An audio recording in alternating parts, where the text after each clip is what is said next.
Hey Bowtie Nation, Joseph Hogue with the most undiscovered opportunity in the stock market right now. 5 stocks slammed when they reported revenue and orders would be hit by the war in the Middle East, now poised to snap higher when they add that revenue to coming quarterly reports. These stocks were crushed because management was honest with the outlook, but that payback is coming. I'll reveal these stocks to buy before the market catches on and how to find more just like it. Here we see that tech-heavy NASDAQ index already down about 5% when the war started February 28th. The war started though and knocked it another 10% lower, almost into bear market territory.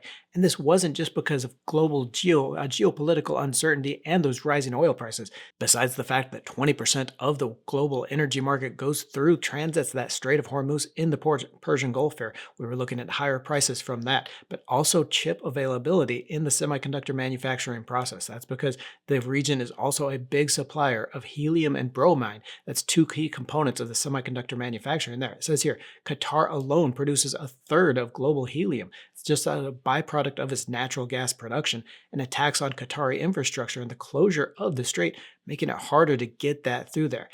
For the time being, it looked like the world's supplies, the South Korea, the largest supplier of memory chips, had enough helium stocks to get through June, but beyond June was going to be a major issue. Taiwan had enough supply then as well. Taiwan Semiconductor saying that a prolonged regional conflict could potentially disrupt those chip makers. We also saw strikes in the region put down an AWS and Amazon AWS facility in Bahrain and the UAE. So just besides those worries around oil, around energy, and all the things that petroleum goes into, like plastics, we did see a major sell-off in tech stocks, especially around the earnings reports over the last couple of months when those companies started coming out and reporting delays, shipping delays, as well as order delays in their books. Because of the Iran war. In fact, one of the companies I'm going to point out fell 40% on the news, could be ready for a big rebound. We see here some of the announcements from here. TSMC, Taiwan Semiconductor, which manufactures NVIDIA chips. In fact, they manufacture about 90% of the world's high-performance AI chips. So TSM, very much an AI trade here, saying that it could impact profitability if it couldn't get those chemicals, those gases, things like the helium and the bromine for its manufacturing.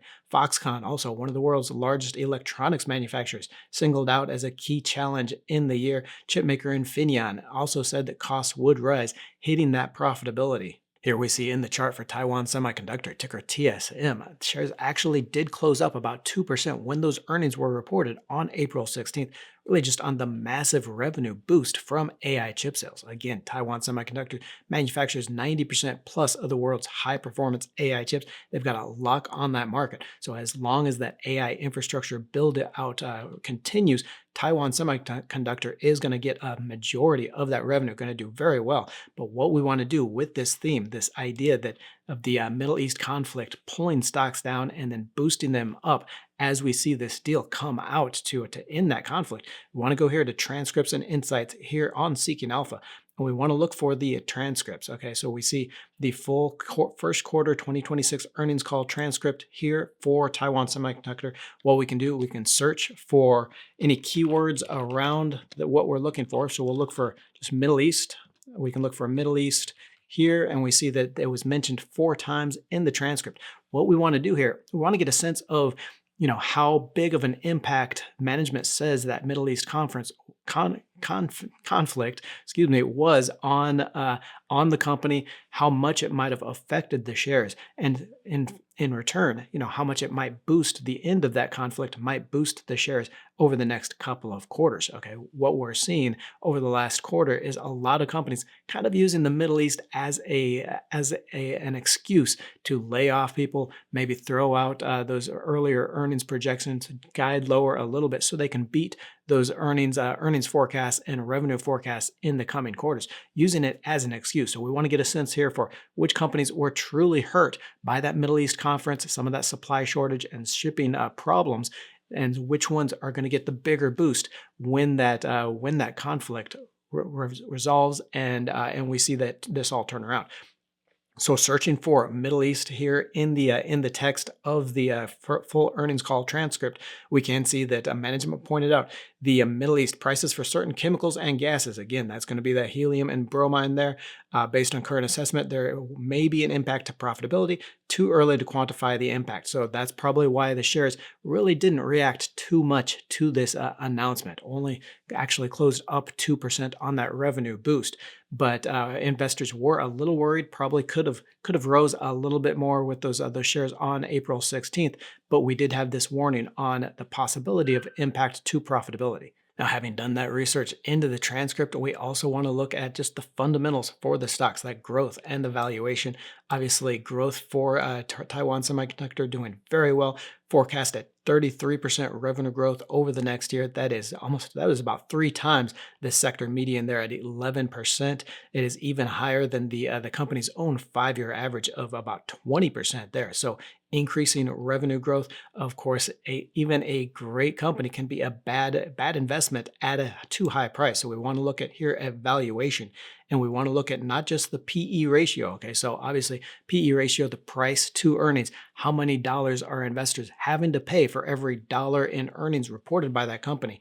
Right now, PE on a non-GAAP basis, 36 times. That is much higher than the sector median.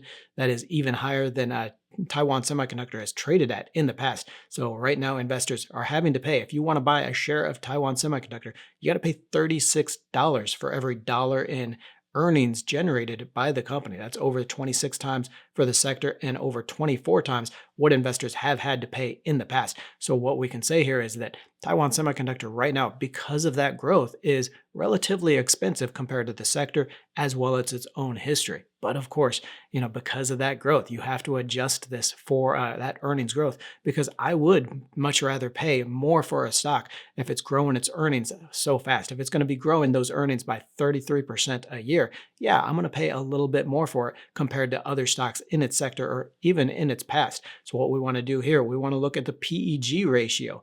Okay, so either the PEG gap, the generally accepted accounting principles, so those official GAAP numbers, or the non-GAAP, the adjusted numbers. And we can see here that taking the GAAP numbers, adjusting that price to earnings here, the 36 times, by that 33% increase in earnings expected over this year, we get a PEG ratio of just 0.69.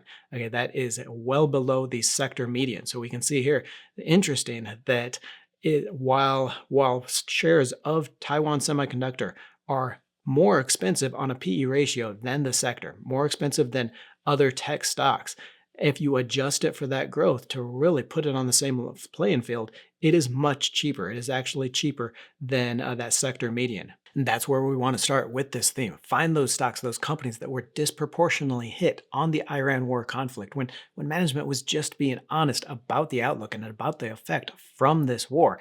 We want to find those. We want to cross that with which companies are really the growth companies that we want to be in this bull market, and the ones trading at a great value. And one of my favorites in that, ServiceNow, ticker NOW, we did see that stock plunge 18% on its earnings when it actually beat first quarter earnings estimates. It beat those forecasts, but subscription revenue guidance came in weaker than expected. Okay, we see that here. Subscription revenue growth saw an approximately 75 basis point headwind. So a hit, 75 basis points, that's 0.75%. So not even a full percent, but 0.75% hit from delayed closings of several on-premise deals in the Middle East due to that war. Here we see in the chart for ServiceNow, ticker NOW, stock was already down about 50-60% from the June high. Software stocks getting hit in that AI sell-off for software. Fears that this AI or agentic AI would be able to replace some of those companies already down. And then the war hit, and that 18% drop on the management warning about that 75 basis point headwind in the subscription revenue. Investors worried that it wouldn't stop there and the subscription revenue would fall further as that war went on. So we want to go through here to the transcript and headlight and insights. Now they do, Seeking Alpha also provides insights for these transcripts. So kind of a too long didn't read kind of idea for those. You can go in here to see kind of the best points for these. So we can go into the ServiceNow 2026 Q1 outlook here says it raises subscription outlook while integrating Armis. We can search here for that Middle East conference. They mentioned the Middle East 4 times during the call. We want to go through here. So it does point out here the results include a 75 basis point headwind, delayed closings of several large on-premise deals in the Middle East. Now, what's important here to understand, that 18% hit to the stock, but this was a delayed closings for several on-premise deals. So what this tells me is once that war is over, once they can get back in there and negotiate those on-premise deals, they're just delayed. They're not going away anywhere. So that subscription revenue is going to be added to future revenue reports or future earnings reports, and that 75 basis point headwind is going to become a 75 basis point tailwind for this stock. And here you can see that 18% drop. When they did report those earnings, I actually recommended back then on that drop buying the shares. I actually did buy the shares here. It's up quite a bit now. It's recovered a lot of that sell-off, but is still down about 50% from last year's peak. And I think an opportunity still to buy these shares. Here in the fundamentals, we can see that growth is actually slowing, projected for about 20% revenue growth this year. That would be slightly lower than the 23% 5-year average, but it is still almost twice the sector median there in technology. It is well above other software stocks. ServiceNow is integrating AI as well as cybersecurity into its business model, and it is going to be able to keep up this roughly 20% annual growth. Makes it one of the best software stocks. I think it can get through this AI agentic fear and make it a rebound stock. Now, of course, that kind of dominance in its industry, in its sector, isn't going to be a cheap stock. So you do see here revenue or price to earnings was very high, 5-year average of 69 times on a price to earnings basis. That has come down to just 28 times. Okay, so it is still relatively cheaper than the sector. We are seeing that right now investors are paying 28 times or $28 for every dollar in earnings reported by this company. That is still higher than the 26 times sector median for all stocks in the technology sector, but it is less than half the 5-year average of what investors have been paying here. You see on a forward basis, 25 times versus 24 for the sector, closing that gap a little bit just because of that much faster than sector median growth there in earnings. We can see here 61 times for a 5-year average on a forward basis. So what I'm saying here is that ServiceNow, ticker NOW, might still not be completely cheap, might not be a must-buy cheap for tech investors, but it is a very good deal. If you look at what investors have been paying for in the past for this company, and if you believe that it can overcome those software fears for AI, for agentic, and keep growing at that pace, you are going to be happy with the stock. Now, I'm going to highlight 3 more stocks to buy. One that was down 40% from a war-related warning, but I wanted to give you a heads up on a special offer from the research I'm using here. Now, I've used Seeking Alpha Premium for more than a decade to get that analysis and the ideas, and more importantly, to make sure I'm getting the bull and bear case for a stock. You're going to find pre-built stock screeners for top-rated stocks, dividend yields, and growth stocks. And you'll be able to sit in on a company's earnings report to get that inside information, see what management is saying in the earnings, just like we're doing here. And for a limited time, Seeking Alpha is running its annual summer sale. Use the link I'll leave in the description to try premium risk-free for 7 days. If you like it, that link is also going to give you a $74 discount. That is 3 times the normal discount on your subscription. Now, this only happens once a year, so look for that link or just scan the QR code here and don't miss it. That Middle East conflict caused shares of Accuray, ticker ARAY, to plunge 40% when it withdrew its guidance amid those disruptions in the region. While it was targeting $25 million in annualized profitability, we can see here it mentioned the Middle East conference 9 times in its transcript. We can see here some of those. In the third quarter, we had product shipments planned to certain customers in Middle East, North Africa, and Pakistan that have been delayed indefinitely due to that geopolitical disruption. Okay, so again, key word there, delayed. I want to say that if we do see this deal with Iran come through into a lasting peace, at least for the next couple of quarters, those shipments are going to go through for this. 40% down when they announced that revenue guidance, or the withdrew revenue guidance, could be 40% back up when it comes back here. We can see a couple more of the mentions: global installed base and service network being negatively impacted by Middle East tensions. got a $1.2 million negative impact to service revenue. Okay, so that is very quantifiable.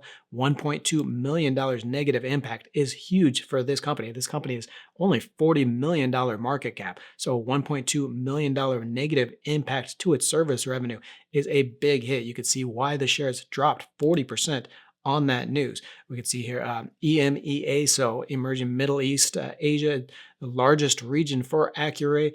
The Middle East, North Africa, the fastest growing subregions. So you can see if any company is really going to get a hit, is going to be hit from this disruption and from the Middle East conference, it would be Accuray here. Now, one thing you do have to know about Accuray, one is it is an extremely small company, just $38 million market cap, very small penny stock company, just 32 cents. You can see it has actually been falling for about 5 years here. So you want to pay attention to the fundamentals, especially the financials, which I'll work through here in a little bit. But this might be more of a trade on that bounce back after the Iran conflict rather than a long-term investment. Okay, you want to make that distinction. Okay, which of these stocks are going to just get a bounce back, quick snapback when they report the less uncertainty, so the greater certainty around their earnings and their growth due to an end in that Iran conflict, and which ones are good long-term plays that are right now selling at a discount. So we can go here into the financials, kind of take a look at Accuray. We can see here that that revenue has kind of flatlined since 2022. It's flatlined right around 430 million for the company, while costs have increased substantially. And so here we are back in the chart for Accuray Incorporated, ticker ARAY. You can see that big 40% hit the stock took May 6th, May 7th when it reported earnings. Again, this might not be a great long-term investment. You have to look into the rest of the fundamentals, see why it's been slowing down, why it's been falling for the past 5 years, 3 years really, and why that revenue has flatlined. But I think when they do report earnings next, probably right around August 6th, August 7th, they tend to do every 3 months and on schedule. So right around that early August earnings report, you could see a big snapback, or just before it, as investors start to clue in on this theme. We also saw Honeywell, a conglomerate, ticker HON, missed its expectations in its April 23rd report on the shipping disruptions in the Middle East. It only fell marginally on that day on the report, but had already fallen about 9% in the days leading up to that. So that, in part, the market just kind of forecasting what was going to happen in that. We can see here in the Middle East, they mentioned the Middle East conflict 12 times during this earnings report. Here we see in quarter one, the Middle East conflict drove a roughly half percent impact to revenue for all of Honeywell. Might not seem like much, but 0.5% revenue impact for a company this big as Honeywell, it is a major hit. So the company secured over $2 billion in project wins over the past quarter. So talking up some of those energy wins for that. So Honeywell, as a conglomerate in that energy space, did benefit from some of that, from some of the enthusiasm or excitement in the energy space because of the shutoff, but it was a bigger hit to kind of the aerospace tech as well as the industrial automation point. Okay, process automation and technology is slightly weaker than the first quarter due to incremental pressure stemming from the Middle East conference. Okay, so they're warning that the second quarter organic sales growth was going to get hit from that Middle East conflict. Here we see building automation, again, talking about that automation impact here.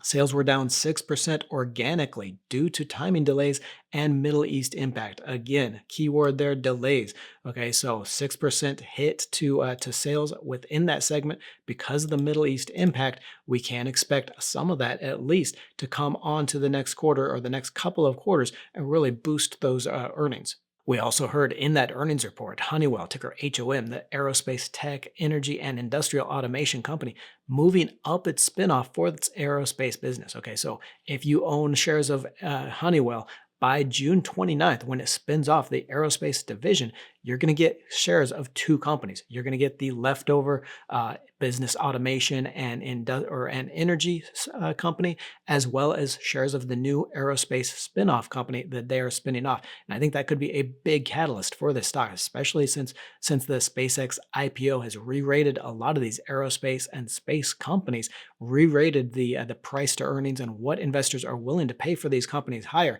You're going to see the share price for that aerospace business do really well on that spinoff. I want to get in on these shares before that before that spinoff happens on June 29th. We can see here over the last year, shares about up 1.5%, so doing not too badly, but we can see they took a big hit there after the war started, up at 243. It fell down to about 205 there on June 10th with the rest of the market. Now back up to about 227, but still below that $243 per share where it was before that sell-off and before the conflict started. We can see here in revenue growth, it does leave something to be wanted here. Just under 3% revenue growth expected this year, 6.5% for the sector median and for other conglomerates. I think what's important here is you look at the revenue growth for that aerospace segment as well as the revenue growth for the leftover company and see how those re-rate, because I think what we're going to see is PE 21 times PE ratio for the company. When that separates, you're going to get probably maybe a little bit lower PE ratio for the leftover company. So for the industrial automation, as well as the energy segment of the company of those shares, the Honeywell shares. What you're going to see, though, is this new segment, this new aerospace company that you're going to get shares in is going to trade at a much higher price to earnings and price to revenue valuation. Okay, shares of SpaceX trading at like 95 times its revenue. Shares of this new aerospace company you're going to get shares in from Honeywell going to be trading at a much higher valuation than we see here with shares of Honeywell. Here we can see shares of Cactus, ticker WHD, in its earnings call transcript. Those shares fell 4% on delayed contract negotiations with major customers in the region. This is an engineered pressure control pipe manufacturer in the energy sector, so obviously affected by that region. But what I'm thinking here could actually get a big bump on the rebuilding of the region. Okay, so a lot of energy infrastructure hit during this war. That's going to need those all those pipes that Cactus Inc. produces. So not only are they going to see a return to that delayed contract negotiation revenue, they're also going to see an increase in revenue as the rebuilding of the region begins. Here we can see in the transcript, CEO and chairman of the board, Scott Bender, saying that pressure control revenues remained resilient despite the impacts for the conflict in the Middle East. So management being a little bit more measured on its commentary for that Middle East conflict, saying it did impact. Okay, if you were kind of read behind the lines here, it did impact revenue, but revenue was resilient. So they have other avenues for revenue growth, though it did impact them. We want to see exactly how bad the impact was, how much it might snap back the stock when that revenue repeats. So revenue and operating income in the Middle East were modestly impacted by the outbreak, but impacts of delayed shipments were offset by strength in the U.S. market. Okay, so we do see strength in the U.S. market that could in turn be compounded by strength in the Middle East market when this company starts providing those pressurized pipes for the energy infrastructure in the Middle East rebuilding. So that's one reason why I'm really positive on this stock. We can go here. Backlog of Cactus International business decreased from year end as multi-year contract negotiations continued with one large Middle East customer, resulting in lower than normal order activity. Okay, so they have one large Middle East customer. The multi-year contract negotiations were delayed on that. We can expect it to come back through here. It says backlog could continue to decrease in second quarter, considering the conflict in the Middle East impact contract negotiation timing. So we do see that they are expecting a further delay in this because of the Middle East conflict. But what's important here is in this next earnings report, with this new deal to end the war in Iran, they are going to be able to kind of point to that and say, okay, now that we're through this, here is what we have the outlook for coming quarters. Okay, so for the coming quarters, what kind of shipments we're going to be able to see, what kind of, if we are going to be able to renegotiate this multi-year contract with this one large Middle East customer. Here we can see in growth for the company, revenue growth forecasted almost 15%, as almost 3 times the sector median. So very strong growth, actually a little bit lower than its 5-year average, so slowing down compared to its own historical average, but very strong, still very strong growth for the compared to the sector. Now that said, if we do look at valuation, we can see that the stock is trading for more cheaply than it has in the past, still trading for a premium against the sector. I think that's because of that higher revenue growth. Okay, this is price to earnings, so it is based on its earnings, but investors are looking at that revenue growth and saying that that is so much higher than the sector median. If it can get those costs under control and lower its costs, increase its its earnings growth from that revenue, it is going to be able to grow those shares quite a bit faster. So investors are paying about 19 times price to earnings ratio for that, well under the 25 times they've paid at in the past. So that is a discount to the past. And again, I think this company sees that compounded U.S. growth increased even more with the rebuilding in the Middle East and its demand for those pressurized pipes in the energy sector. Don't miss that annual offer for Seeking Alpha Premium and the research I use. Look for the special link in the description and try it risk-free for 7 days. Don't forget to join the Let's Talk Money community by tapping that